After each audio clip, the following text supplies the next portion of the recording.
house to yours. Welcome to EMS at Sea Level. Today's guest is Arthur Tan.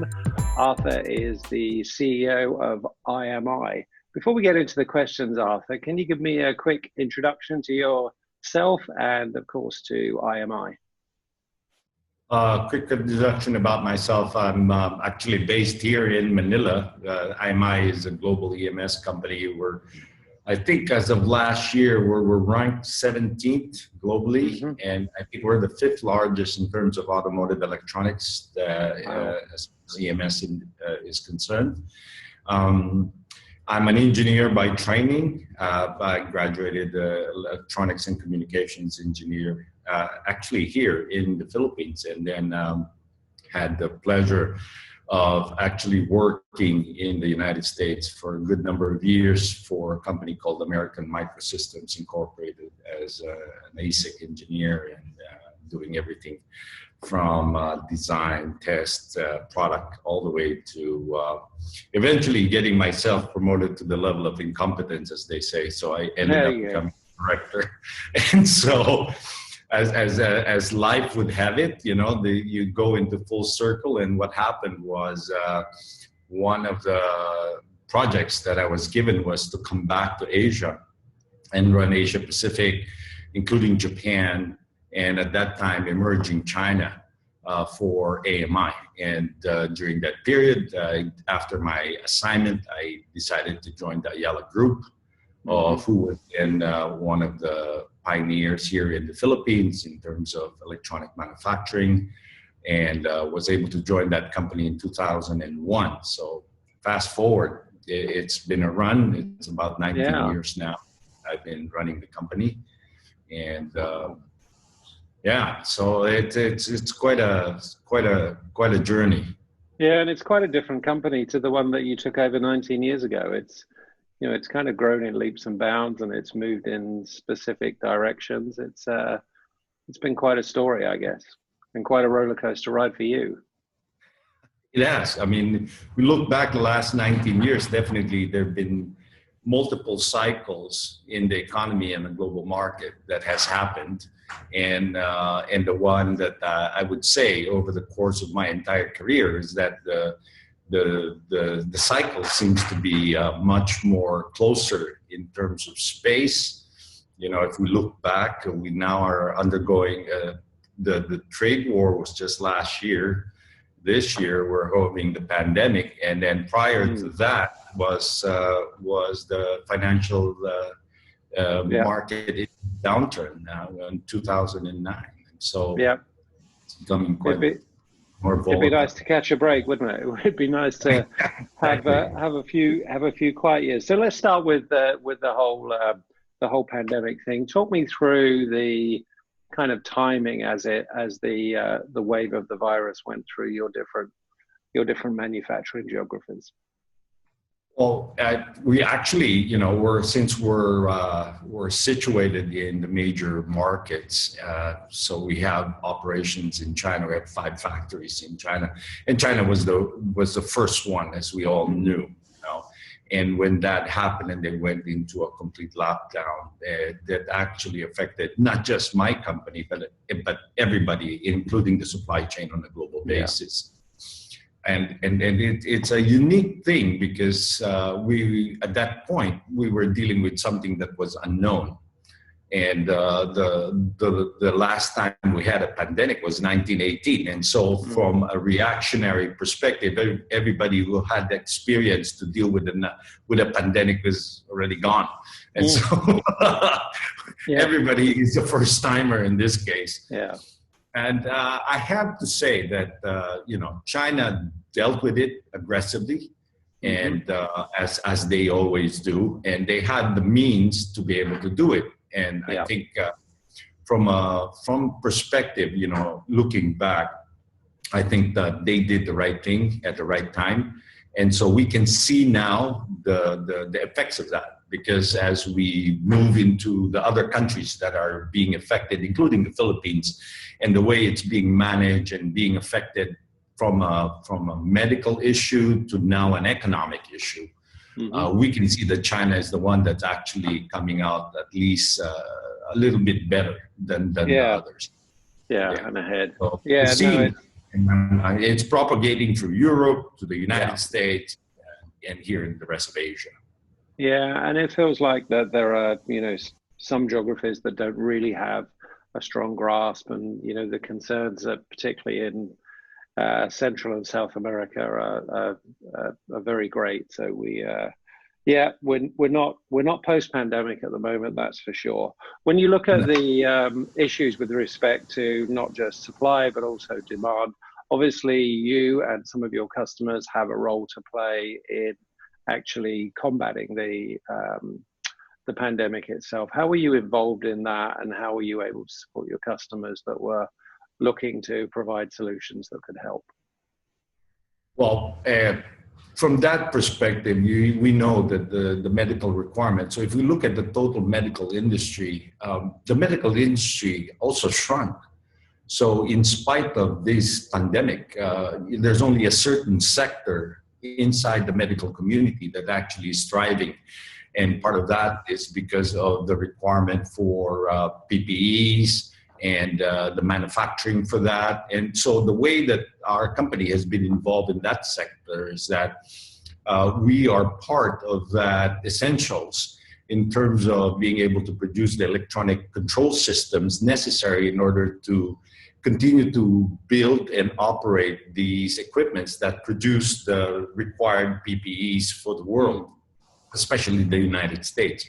And so that's our direct connection into that part. Now, on top of that, all the manufacturing companies look at themselves and figure out that, if you are operating in a certain country, we find out that having access to the critical medical equipment becomes challenging, because each of the country that are actually producing it want to keep it for themselves before they share it with anybody else. That's right. And we saw this issue rise significantly, 3M being an example of being placed in the middle of that, right? Yeah. And so from our perspective, since we have that ability to produce, design, and work in different geographies, our division, STI in the UK, became part of this ventilator challenge. And so we were now producing the 15,000 full ventilators, Penland ventilators, that is necessary, that the NIH is looking for. And then from the Philippines side, we also took in the cudgel for developing our own equipment that we can do. So the full ventilator system is such a critical, but it's also not as required, because we saw that the numbers here in the Philippines, even though the confirmed cases are rising, the number of actual requirement for intubation in ICU is actually not that high. Yeah. And so we went and developed the joint program between University College of London, UCL, and JADIS AMG for their Ventura CPAP design. And that's the one that we're manufacturing locally here in the Philippines. Okay, and that's going into it's going into hospitals there. Yeah, that's the idea. The idea is that we will have a lot more intervention before they become critical and need fully intubated ventilators. Yeah. Okay. Very, very good. And when we look at the process as we move forward, there's a lot of sentiment with respect to reshoring, with respect to supply chain dependence. Is a global supply chain the solution? Is a regional supply chain the solution? And how does the Philippines fit in within that big picture? Is the Philippines a good, strong alternative to China? Well, I wouldn't call it an alternative. Hold on. Let me just see. I wouldn't call it as an alternative. I think what we're seeing now is that there is no longer a single dependence for a single location anywhere in the world, including China. Yeah. And so what we've viewed it is that we've always had an Asian strategy, and it's always a China plus strategy. Yeah. Just so happened that our plus strategy decided it'll be the Philippines instead of Vietnam or instead of Indonesia. And the other EMS companies also go through that process, and they also have the same strategy. Now, what we've been doing over the last decade is that we believe more towards a regional type of manufacturing than the centralized global manufacturing. So yes, we are involved in large operations in different markets and in different countries, but we are more involved in making sure that we're able to deliver the goods and services that our customers want within a regional context, and therefore manage a global supply chain, but be able to deliver the goods and services at the regional level that is much more adaptive and able to then deliver in a shorter amount of time the needs of our customers within that regional market. Yeah, yeah. So that gives you a bit more agility, a bit more adaptability, and when there's another crisis, it gives you a little bit more resilience, I think, by having that redundancy. I think everybody. You're right, and I think everybody has woken up to that phenomenon, given the different scenarios that has happened over the last couple of years. Yeah, and are you hearing that from the OEMs that you talk to, from your customers? Are they saying, "Hey, great job in helping us through this crisis, but as we look to the future and we look to design the supply chain that's going to be ready for the next crisis, we need this, this, and this"? Or are you going to them and saying, "Hey, this is what you should be doing"? How's that conversation being started? Actually, we're a customer-led company ever since, and this discussion of being more regional than just a central global site for us actually emanated from our customers during the early part of the year, during the decade ago. We've had a significant amount of European customer base, of which we supplied out of Asia. And at the end, they told us that, you could be our partner on a global basis, but you have to understand, we have customers in Europe, for Europe. And we have customers in Asia for the rest of the world. Our brand is a global brand, but we do have customers in each of these regions that we need to be competitive to. Yeah. And to be able to have a feature that is actually much more focused on their needs. And so then the one size fit all scenario for their product line does not hold true. And we know this, because even Apple had to transition from a white device with one button to all the colors and all the sizes of the displays and everything now. So no one size fits all works for anybody. Yeah.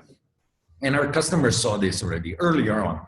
And so they came to us and said, "We like you, we want to expand with you, but if you want to be able to take a larger portion of our business model, right, then you will have to be able to serve us in all of these regional markets." And that's the reason why we started moving into a regional play.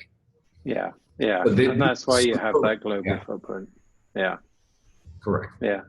Yeah. And when you look at that going forward, you need to be able to transition projects from one facility to the other. You need that resilience.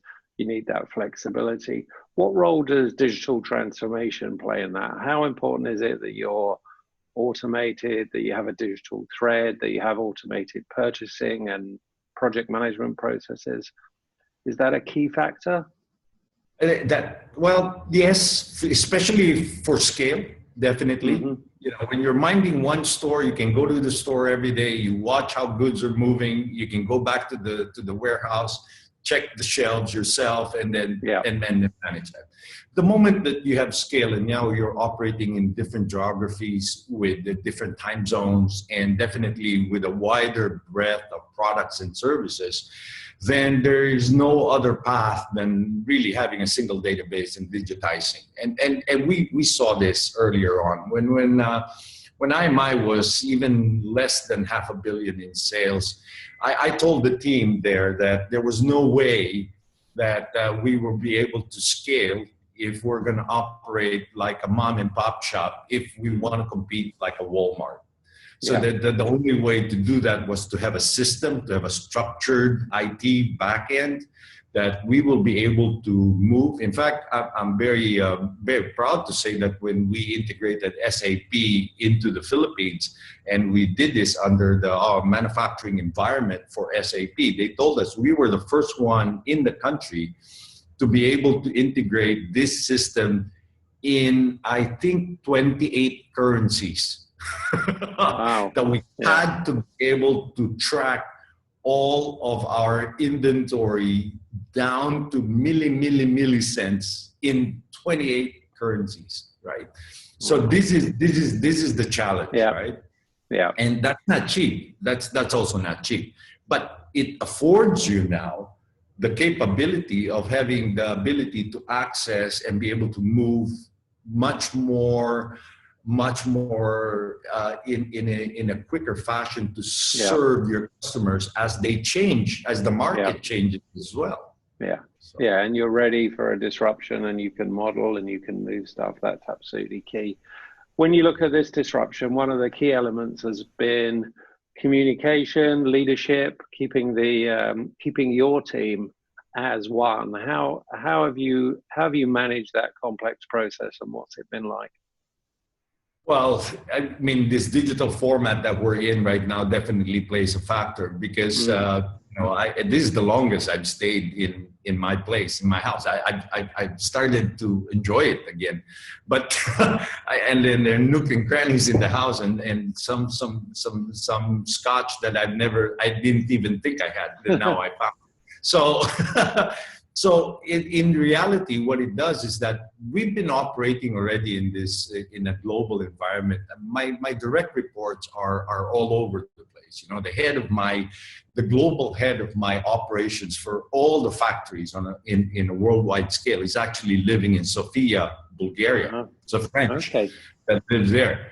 The head of my advanced manufacturing engineering actually lives in Tustin, California. And the head of my CFO is actually based out of Singapore. And so we've always operated under this environment that we have. What we'd like to do is we believe this is culturally. I think we built a level of trust within the organization. That we can function in this type of an environment, knowing full well that everybody will look after themselves. And so time zones and physical presence, although are important, and we make sure that we try to do as much of it as we can, is also not something that is critical for our business.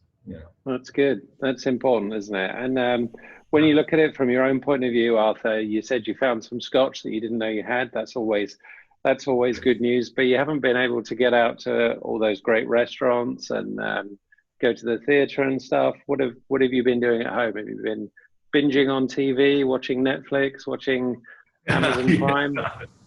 Yeah. So one of the advantages we have here in the Philippines is that one of our sister company here in the Ayala Group is Globe Telecom.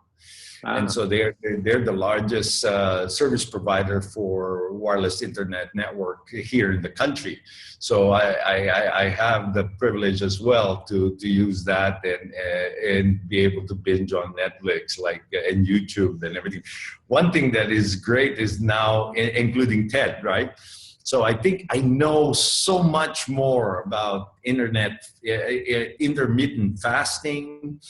How apple cider vinegar can change. There you go. So wellness. What causes insomnia from and so these things are the ones that I binge on, and of course,